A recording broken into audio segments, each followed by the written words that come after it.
Welcome to the Living Out podcast, helping people, churches and society talk about faith and sexuality. Hello and welcome to the Living Out podcast. My name's Andy Robinson and I'm joined by my colleague Andrew Bunt today for the final in our series looking at church leaders, trying to equip them to speak into sexuality and help church members. Good to see you, Andrew. How are you doing? I'm good, thank you. It is sunny on the southeast coast. I feel like summer's finally arrived, which I'm quite happy about. Excellent. And we're joined by a special guest today who isn't actually a member of the Living Out team, which is wonderful. So, Danny, really good to have you with us. Do you want to introduce yourself? Tell us a little bit about you and yourself and what you do. Yeah, great to be with you. Thank you. So I work for the Evangelical Alliance and I lead our advocacy team, which is involved in government and politics in all four nations of the UK, working on laws that are being proposed, building relationships with politicians and helping the church to engage in public life. And about me, I live in South London. I'm married and I have two small children. It was my daughter's birthday earlier this week, so the room I'm in still has balloons up. And it's funny, we're recording this just after a sort of surprise was landed for those engaging with politicians. How's your week been, Danny, with the election just having been called? Yeah, so my week shifted. On Wednesday, we started to pick up rumours and it started to gain credibility that this was the day that we were going to hear an election. And throughout the year, there's been chat about when will the election take place? Will it be earlier? Will it be in the autumn? The Prime Minister, Rishi Sunak, had previously said it would be in the second half of the year, and he's just scraping that in, calling it on the 4th of July. I had definitely thought we were looking at an autumn election, so suddenly we had to pivot some of our plans to get them ready quickly, so we're able to engage in the election, help resource and equip Christians to respond as they think about how they're going to vote in July. Brilliant. That's good stuff. Well, in the episode today, we're mainly focusing around legal questions. One issue that church leaders might wrestle with is, what are they allowed to say? What dangers are there? How can church members work, say, in the public sector when it comes to questions around sexuality and so on? That's going to be our topic for today.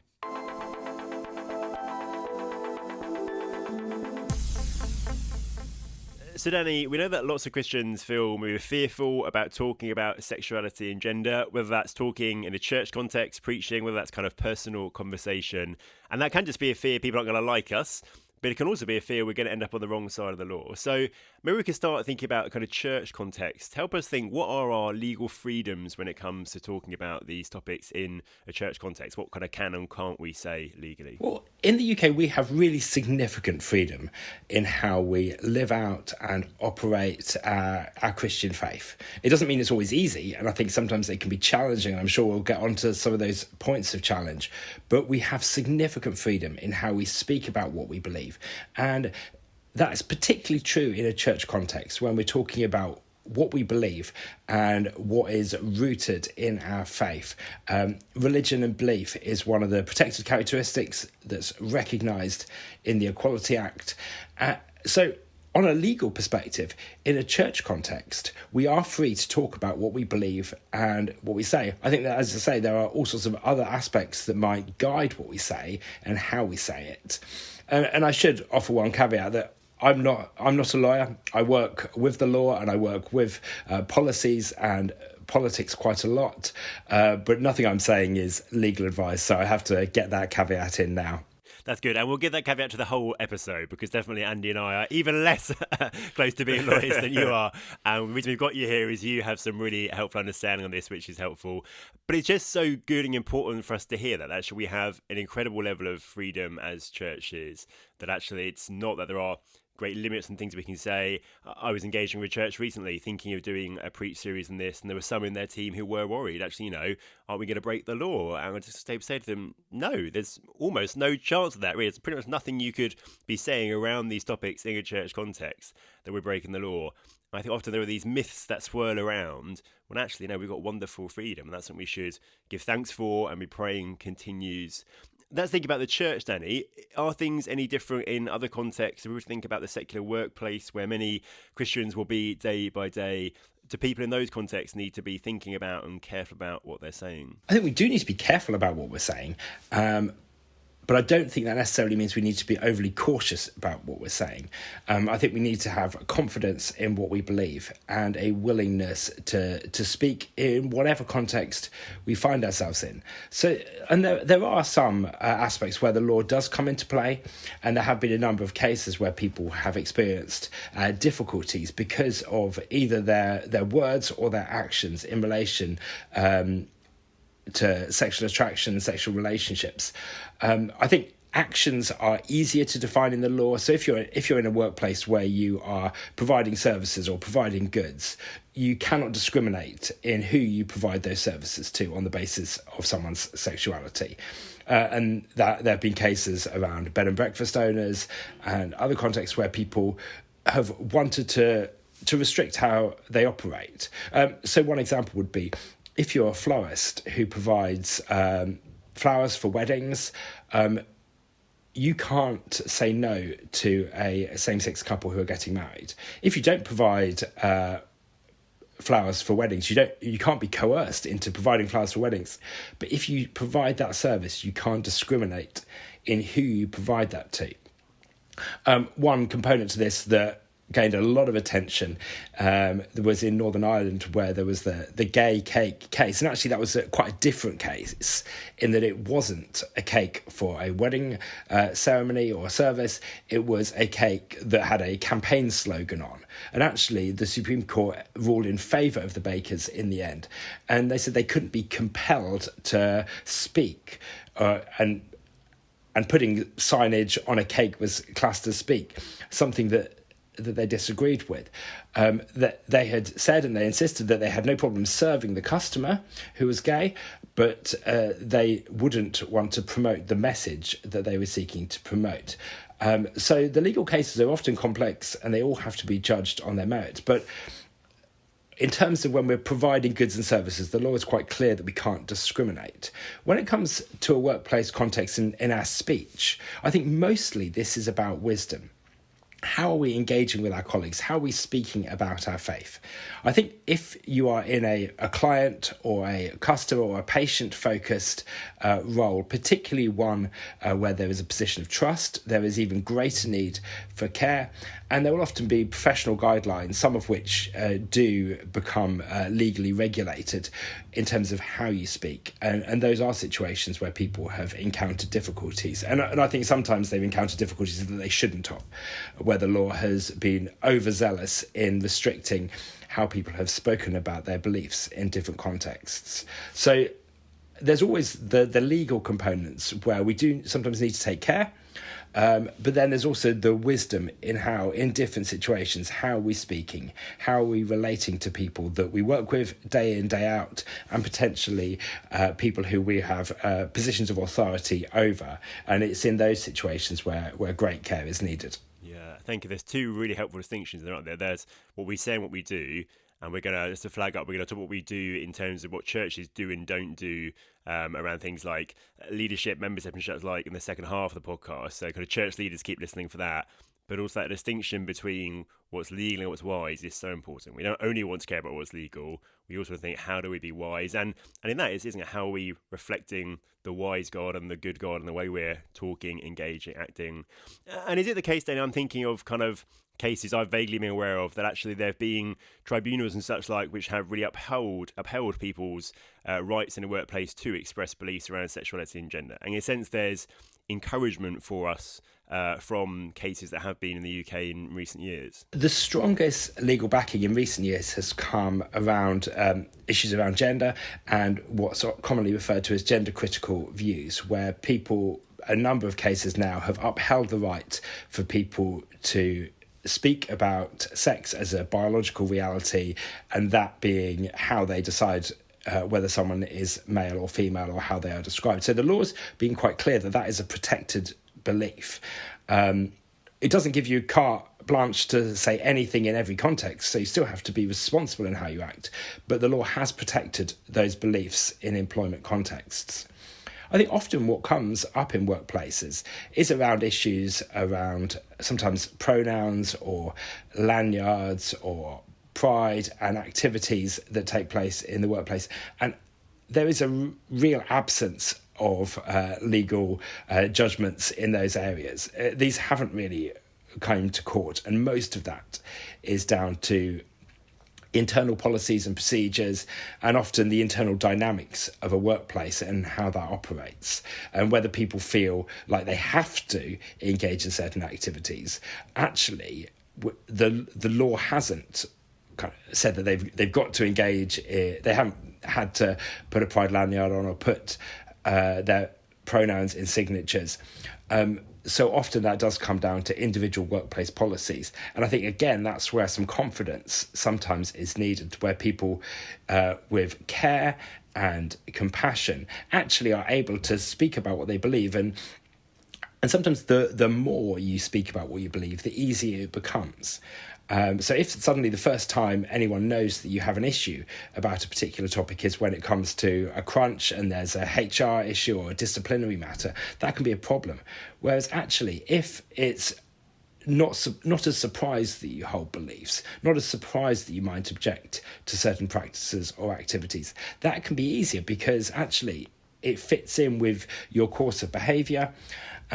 We've done a bit of work around the workplace. We produced a resource previously called Living for Jesus at Work, and that touched on some of these issues. And there the primary emphasis was on wisdom, on how do we act with wisdom in the workplace? How do we seek to share Jesus with people, but also how do we do our jobs well? How are we good colleagues, good employees, and good managers where that may be appropriate? Yeah, excellent. We'll make sure the link to Living for Jesus in the Workplace is in the show notes. And just to flag up, if people are thinking through things like pronouns, rainbow lanyards from the Christian perspective more than the legal perspective, we've got some resources on the Living Out website that people might find helpful there. One last thing in this half, Danny, any other just kind of wise boundaries we should be aware of, things we should have in mind? Particularly, I guess, are there any differences if we're talking about people who are under 18 or vulnerable adults, anything like there we should be conscious of? I think this really comes into play, particularly in a workplace context and outside of a Christian workplace, where you are engaging with younger people, where you, as I say, you have that position of authority. You may be in a position of power. Some roles come with kind of almost legal responsibilities. I'm thinking of social workers. There are some roles where you need even greater care in how you speak. And I think that is particularly when you're relating to a young person, maybe their own struggles, their own questions. One of the things that's come up recently has been, how is this handled in the classroom, in schools? Again, most of the attention has been around issues on gender identity. How do teachers relate to young people in their classes who might be asking questions? Do they have to accept or acknowledge someone's chosen pronouns or name or identity?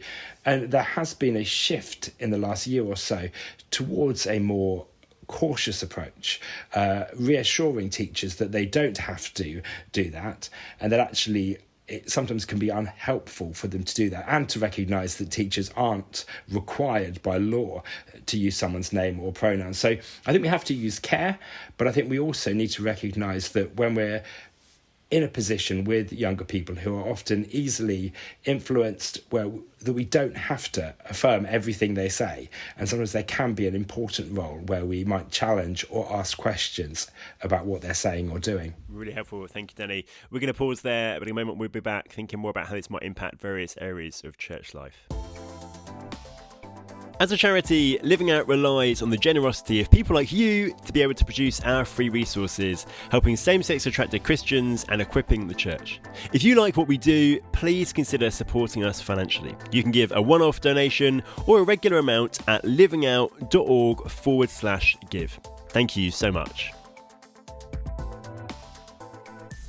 So we've thought a little bit about what we can and can't say. We're going to think a little bit in terms of what we're allowed to do within church. So as we think about leadership, or for some churches, there will be questions around membership, and we prevent somebody from being in leadership or membership because of unrepentant sexual sin. Is that a problem? Are there any difficulties with that, Danny? I think the key area for churches here is to have clarity and consistency about how they operate in relationship to questions around membership and leadership and roles within church. I think churches have a responsibility to uphold what they believe and to ensure that is part of how they live out their faith in their church context. I think some churches will have a formal membership, which will require people to agree to a particular basis of faith, doctrinal commitments. And in some cases, that makes it easier because there can be clarity about what someone is agreeing to or not agreeing to. And that's usually around beliefs, certainly for a church membership question. I think where sometimes it gets trickier is where churches don't have a formal membership, where people are involved in church life at a variety of different levels, where people will be welcomed into serving on teams very quickly as part of their integration into the life of the church. And I think then there's often a challenge as to what roles require what adherence or agreement with church teaching and practice. So a church may be happy to have someone who's serving on a coffee rota, but have more questions about someone who's in a leadership role in children's work, for example. Someone might be able to be a steward at church but not take part in a worship band or hosting a service. And that's where I think clarity is important. I think sometimes churches can be hesitant to put too many rules in place, too much framework in place. But I think actually the framework helps. The framework helps to ensure that you are consistent, that you aren't singling people out for a particular area of sin, but you're consistent. That if people aren't living up to particular standards or particular areas which you hold as important, that does preclude them from serving in certain roles. So I think having clarity about what different roles require is important. But I think then sometimes issues will arise in a whole host of different circumstances. And I think that's where pastoral wisdom is required to know how do you respond to someone who may have engaged in sinful activity, but may be repentant, or you may have someone who hasn't actually engaged in sinful activity, but holds particular views and is maybe quite outspoken about them. And actually that might, in and of itself, be something that is a barrier to them having a more public role in church life.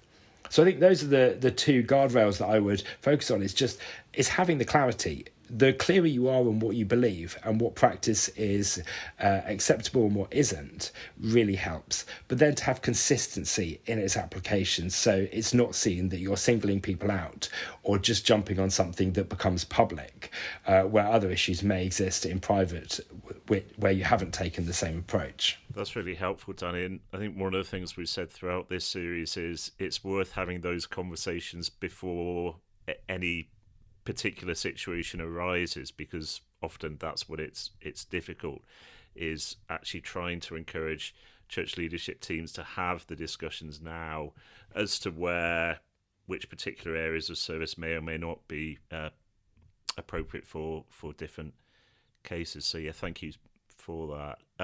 Do you want to talk a little bit about employment law when it comes to this? So as churches perhaps employ people in different roles, what freedoms are there when it comes to issues of sexuality in regard to that? I think one of the challenges for churches is often people will be involved in a mix of volunteer and employed roles, and I think that can make life somewhat complicated sometimes. I think there are specific situations around employment that again, give churches significant freedom. Churches can place what's called an occupational requirement on posts that people hold to the same faith, the same set of beliefs.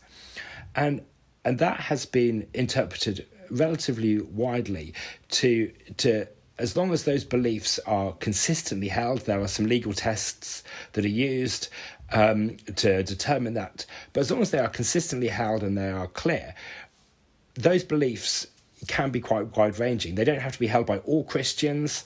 They can be specific to a church or to a group of churches, and it definitely includes teaching and beliefs around sexuality and marriage.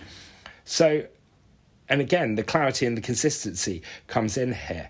The clearer a church is on what it believes and what it teaches, the easier it is to say that we uphold this in our employment practices, that someone who is in a leadership position or pastoral role within a church has to hold to the same beliefs, and those beliefs can also include conduct as well.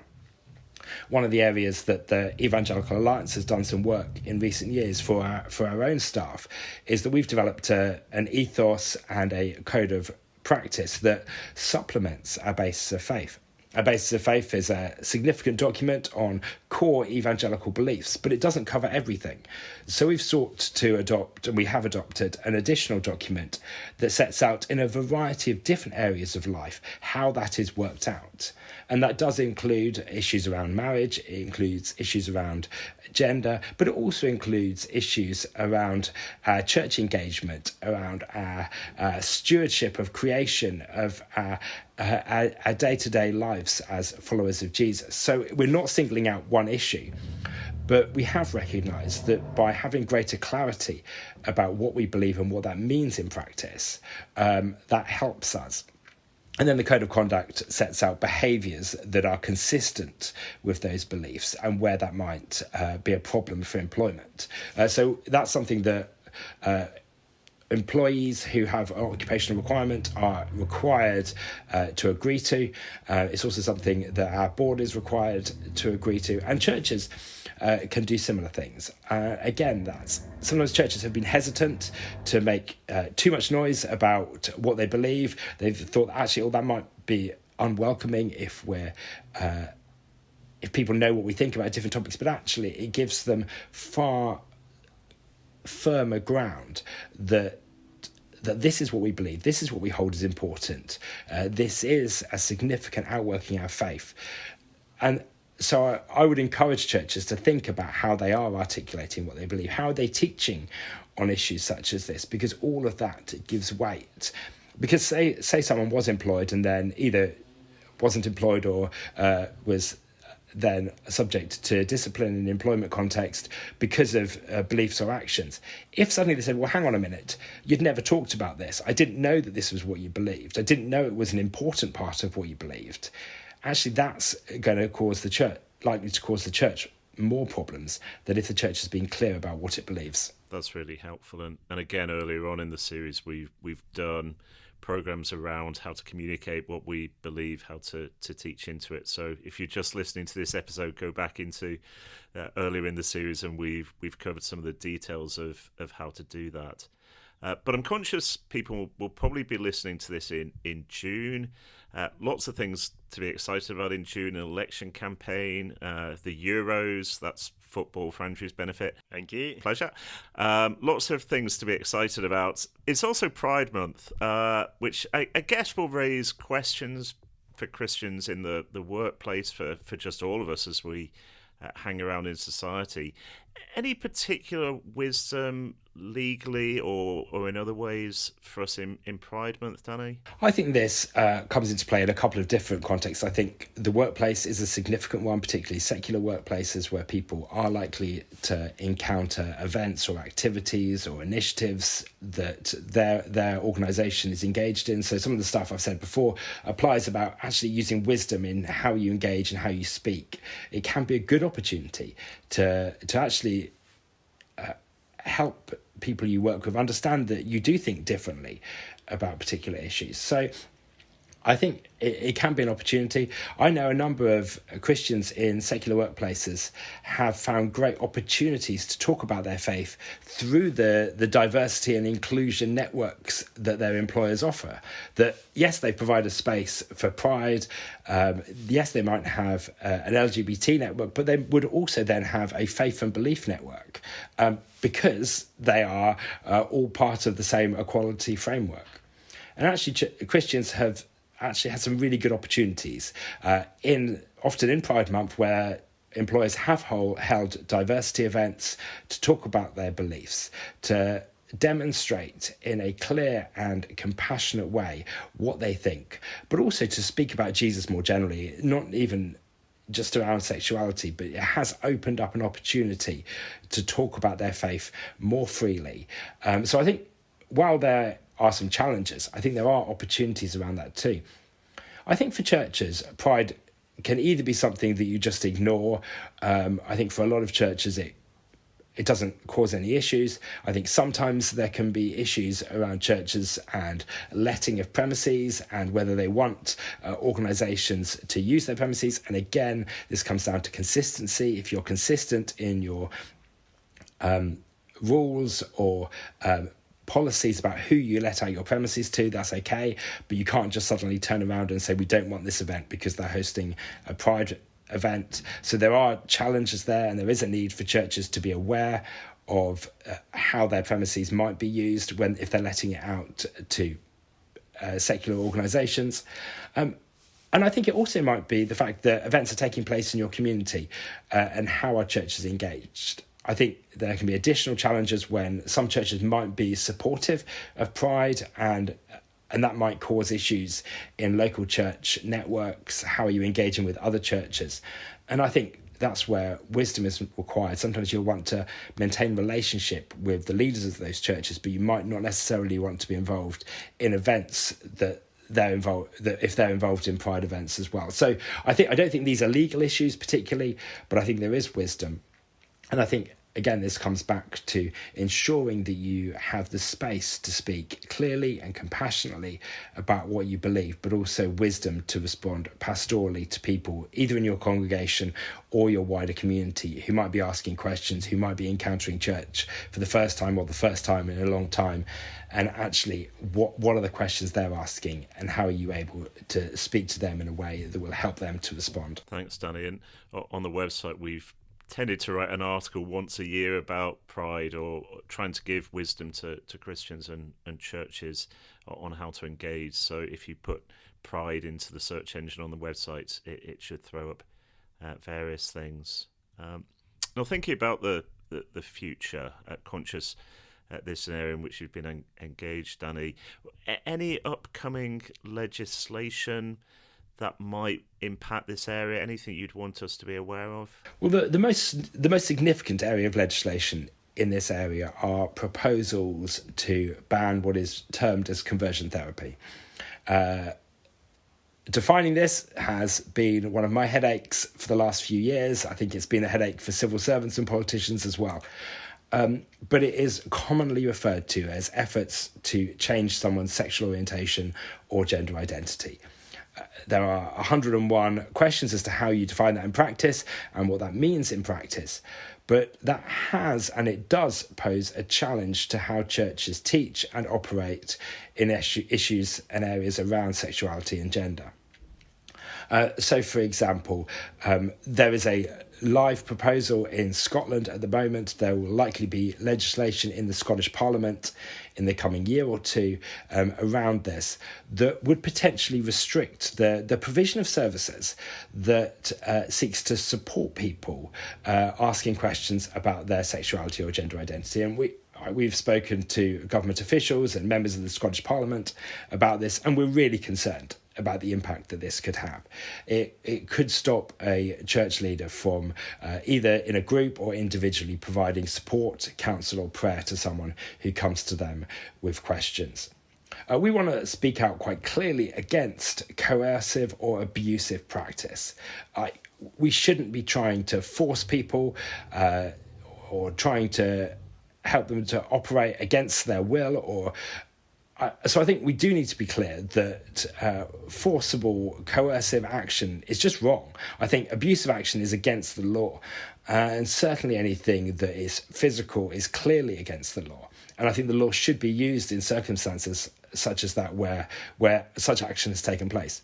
I think there are also cases where the Church may have acted without due wisdom in some cases, where the church does need to operate sensitively and carefully. But I think it's really important churches do have the freedom to support people, that the churches are able to teach what they believe openly. I think at the furthest extreme, some of these proposals could restrict what is taught in a church context. Some of them don't include that, but the application is hard to know how it will operate. When we've been analysing the Scottish proposals, we're just not sure what the impact would be, and I think that's the challenge. We just don't know how it would affect churches. We think that there is, and that would then create a fear among church leaders that they might act in a way that's against the law. The law might end up vindicating them and they might be fine, but actually the chill factor would be significant on churches. So we're really concerned about that. Because we have now an election in the UK, any proposals for the Westminster government have fallen. We've been worried about potential amendments to laws over the last few months. I was all geared up for a parliamentary debate on the 4th of June that now won't be taking place. But there will likely be proposals that will come back. It may well come up during the election campaign.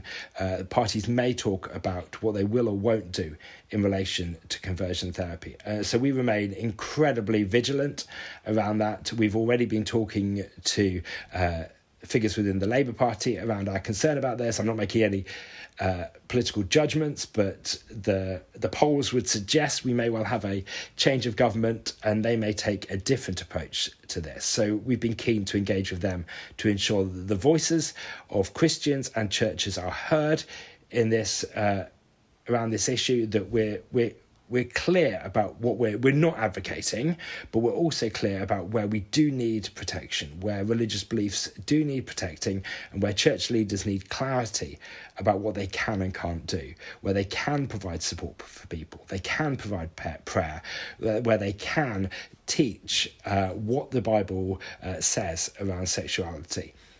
So that will continue to be a significant feature of our engagement in public life over the coming years, and it's one that if care is not taken, could impact the operation of churches in the future. Thanks, Danny. That's certainly something for us to be praying for and looking out for in the future, and really grateful for all that you're doing. Just lastly, anything else you would want to say to church leaders in this whole area? I think it comes back to this mixture of having confidence to speak about what you believe, where it's not necessarily a matter of the law, but actually the more we do speak, the clearer we are, the easier it is for people to understand what we believe. If we don't teach on issues around sexuality, actually public culture will think it's not important. We don't want to sound obsessed about particular issues, but we do want to give clarity to our congregations, but also to the wider public. So I think that confidence and that clarity is really important. It's important on a kind of a cultural level, but I think it is important on a legal level, because it helps strengthen our legal protection in terms of our actions, whether that's in employment or in other matters, but it also helps our engagement in political and legal conversations, where it does evidence the fact that this is a key outworking of what we believe. It's not a minor matter. It is something we want to hold to and hold as important. So one thing that we've worked on over the last few years is around giving people legal clarity around their gospel freedoms. And mostly this has been around our freedom to preach. We produced a resource called Speak Up a couple of years ago that just set out in different contexts the legal freedom we have to speak about the good news of Jesus. That relates to public life, private life, workplace, social media. Some of the laws are a bit different. We worked with the Lawyers Christian Fellowship on this to provide legal clarity around these issues. But it applies to other areas of teaching as well, that we do want to speak up, and we want to use our freedoms to speak up for Jesus and about his good news. And actually, the more that we speak up, the easier it is to defend our continued right to use those freedoms. Danny, thanks so much. It's been wonderful having you with us, and actually really encouraging, and I hope it's been beneficial for church leaders listening in. That's the last in our series, looking at material relevant for church leaders in particular. We're going to be back soon with a new series, hearing different stories around sexuality from some people we've not yet had on the podcast, so look out for that coming soon. But in the meantime, thanks so much for joining us. Goodbye.